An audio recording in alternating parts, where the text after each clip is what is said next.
Doctolib, on connaît tous, n'est-ce pas? La plateforme pour prendre rendez-vous. Eh bien, préparez-vous parce qu'ils sont en train de tout miser sur l'intelligence artificielle. Et ça pourrait bien changer complètement notre façon de voir le médecin. C'est bluffant, hein? Quand on entend ça, on pourrait penser que ça vient d'un ingénieur, non? Eh bien, pas du tout. Ces mots, ce sont ceux d'une médecin généraliste à Paris qui vient de tester la nouvelle IA de Doctolib. Ça donne le ton, hein? On est peut-être à l'aube d'un vrai bouleversement. Ok, alors concrètement, ça change quoi? Une fois dans le cabinet du médecin, qu'est-ce qui se passe de si différent avec cette fameuse IA? Alors, imaginez un peu la scène. Le docteur Missy Razon reçoit une patiente pour un mal de gorge. D'habitude, qu'est-ce qui se passe? Le médecin passe son temps à pianoter sur son clavier, à prendre des notes. Là, non. Rien de tout ça. Elle est 100% concentrée sur sa patiente, sur l'échange. L'écran est là, bien sûr, mais il devient presque invisible. Alors, comment ça marche ce petit miracle? En fait, c'est un assistant IA qui bosse en coulisses, en 4 étapes très simples. D'abord, il enregistre tout l'échange, avec l'accord du patient, c'est la base. Ensuite, en temps réel, il analyse la conversation, il comprend ce qui se dit. Troisième étape, il prend toutes ces infos et les organise, il les structure proprement dans le dossier médical. Et à la fin, le médecin a juste à jeter un œil, vérifier que tout est correct, et hop, un clic pour valider. C'est tout. C'est presque magique, non? Et c'est ça, en fait, le but ultime. L'objectif, c'est que la technologie devienne si discrète qu'on l'oublie, pour remettre l'humain au centre.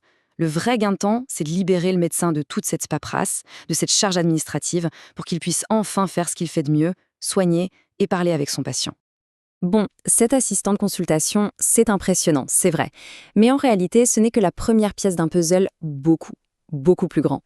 Derrière, il y a une ambition énorme de la part de Doctolib et surtout des moyens colossaux. Et pour donner une idée de l'ampleur du projet, voilà le chiffre. 100 millions d'euros. C'est la somme que Doctolib met sur la table pour l'IA. Pas sur 10 ans, hein. Non, juste pour cette année.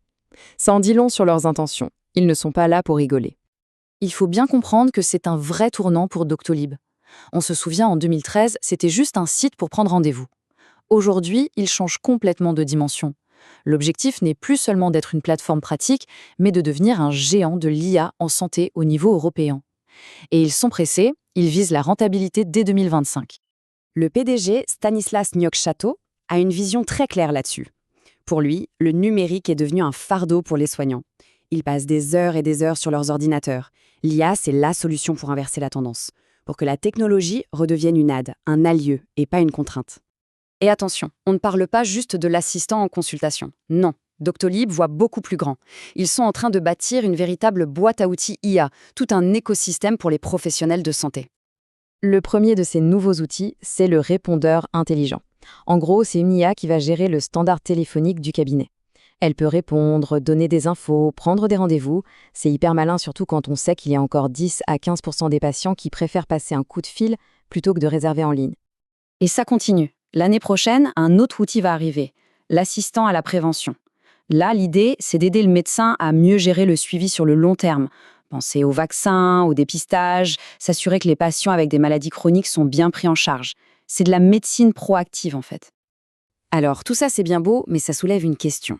Une question immense, en fait. Avec toute cette technologie, quelle sera la place du médecin demain? Est-ce que la machine va prendre le dessus? On ne va pas tourner autour du pot, la question que tout le monde a en tête, c'est celle-là. Est-ce que l'IA va à terme remplacer les médecins? La réponse du patron de Doctolib est directe, et elle tient en un mot, jamais. Pour lui, c'est très clair. L'IA n'est pas une remplaçante, c'est une assistante. Elle est là pour augmenter le médecin, pas pour le mettre au placard. Ce qui se profile en réalité, c'est une transformation du métier de médecin. Fini le docteur qui passe son temps à être un archéologue de la donnée, à creuser dans des dossiers interminables. L'IA, elle, va se charger de ça, de toute la partie données.